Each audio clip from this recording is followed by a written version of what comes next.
Thank you for coming. I'm Alfred.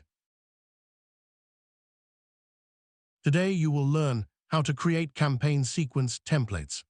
You can create custom sequence templates for any campaign type within your Meet Alfred account.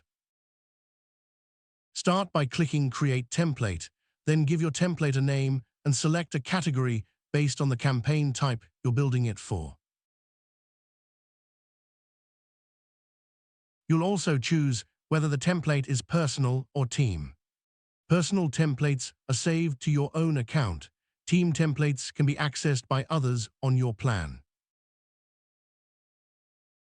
Now build your campaign sequence by adding the steps you want, like profile views, connection requests, follow-ups, messages, emails, and more. Once you're happy with the setup, click Save.